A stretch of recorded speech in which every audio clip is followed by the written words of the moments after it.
Hello students, कैसे हैं आप लोग। आई होप आप लोगों की पढ़ाई बहुत अच्छी चल रही होगी। देखिए, आज का जो हमारा टॉपिक है वो है सहायक क्रिया। देखिए, सहायक क्रिया क्या होता है, तो मुख्य क्रिया के साथ जुड़ के वाक्य के अर्थ ला स्पष्ट और पूरा करे में सहायक तथा काल यानी समय ला स्पष्ट करे में सहायक शब्द है सहायक क्रिया कहाते। आप लोगों को यहाँ पर परिभाषा से ही स्पष्ट हो रहा है कि सहायक क्रिया क्या होता है। मुख्य क्रिया के साथ जुड़ के वाक्य को क्या करता है, वाक्य के अर्थ को और ज्यादा स्पष्ट रूप से प्रकट करता है। ठीक है, तो वह क्या होता है, सहायक क्रिया कहलाता है। जैसे कि एग्जाम्पल में लिखा है तुम बैठे रहना, यानी तय बैठे रहिबे। तो ये क्या हो रहा है, सहायक क्रिया यहाँ पर क्या हो रहा है। देखिए, मुख्य क्रिया तो हमें पता चल गया कि बैठना। बैठना क्या है, जैसे इंग्लिश में हम बोल सकते हैं सिट। ठीक है, सिट यानी क्या हो जाता है, बैठना। और क्या बोलते हैं, रहीबे। रहीबे क्या हो जाएगा, सहायक क्रिया हो जाएगा, हेल्पिंग वर्ब जिसे आप कहते हैं वो हो जाएगा रहीबे। ठीक है, फिर देखिए और रेंग डारिस यानी कि वह चल दिया। तो चलना क्या हो जाएगा यहाँ पर, चलना हो जाएगा यहाँ पर मेन वर्ब हो जाएगा। ठीक है, फिर उसके बाद मैं जा रहा हूं, तो जाना क्या हो जाएगा, मेन वर्ब हो जाएगा, सहायक क्रिया रहा हूं हो जाएगा। ठीक है, इस तरीके से सहायक क्रिया क्या होता है, किसी भी वाक्य का अर्थ स्पष्ट करने में भूमिका निभाता है।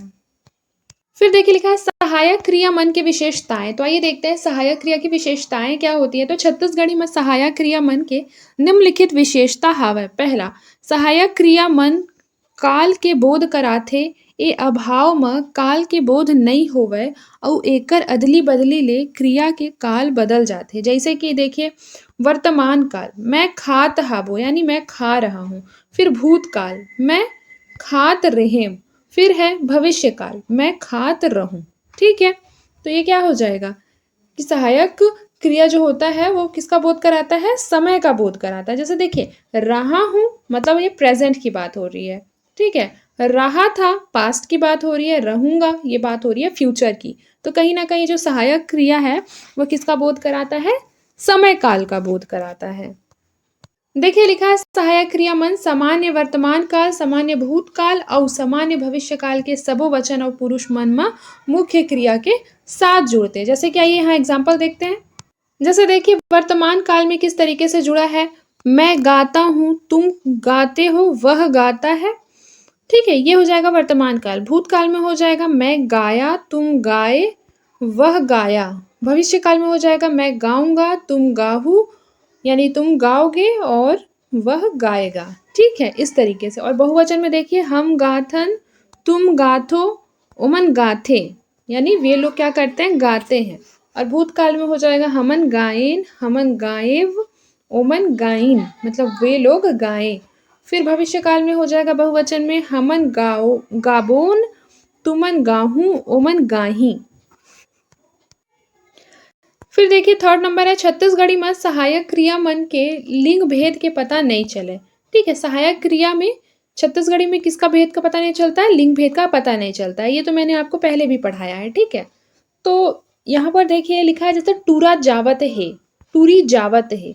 तो ये आप लोगों को यहाँ सहायक क्रिया से ये चीज तो नहीं पता चल रहा होगा कि लिंग भेद क्या है। ठीक है, लेकिन टूरा और टूरी के प्रयोग से आप लोगों को समझ में आ रहा होगा। और जावत तो सेम है, जो हमारा मेन वर्ब है, मेन वर्ब वो क्या है, सेम है। हेल्पिंग वर्ब भी सेम है। ठीक है, जैसे देखिए यहाँ लिखा है ना दादा बैठे हैं यानी पिताजी क्या है, बैठे हैं।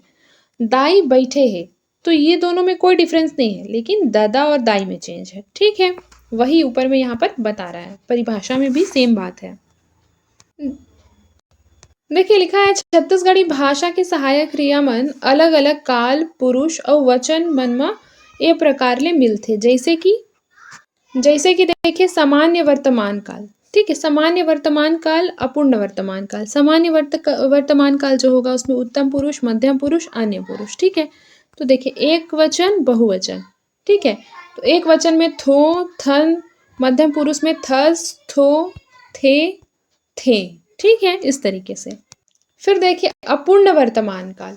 ठीक है, अपूर्ण वर्तमान काल में क्या हो जाएगा, तो देखिए उत्तम पुरुष, उत्तम पुरुष, मध्यम पुरुष और अन्य पुरुष। तो एक वचन में हो जाएगा हाँ, हो, हाबो। और मध्यम पुरुष में एक वचन में हो जाएगा हस, हबस, हाबस। अन्य पुरुष में हो जाएगा हे, हाबे। और बहुवचन में क्या हो जाएगा हबन हाबन, फिर हो हाबो हे हाबे। ठीक है, पूर्ण वर्तमान काल देखते हैं।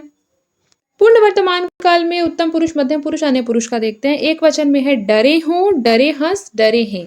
बहुवचन में हो जाएगा डरे हन, डरे हाबन, डरे हों, डरे हो, डर है। ठीक है, फिर देखिए लिखा है पूर्ण एवं अपूर्ण वर्तमान काल।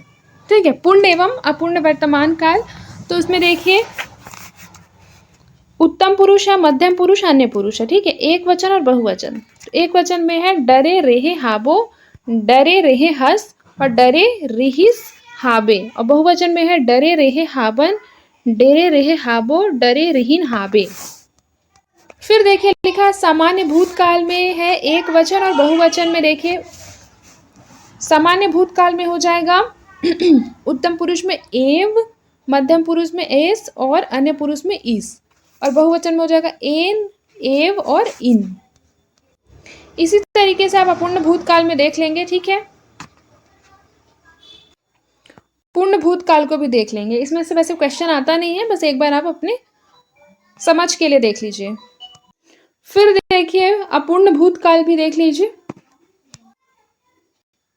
इस तरीके से एक बार सारे को आप लोग देख लेंगे। ठीक है,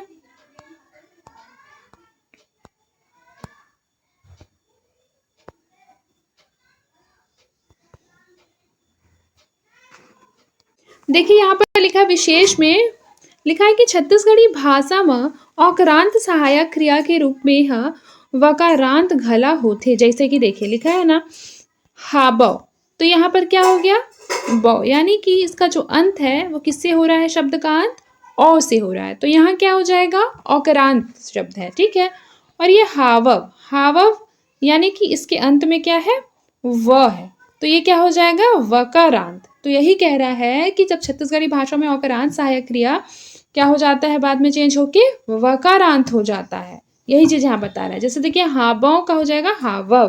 ठीक है, अब अगला देखते हैं।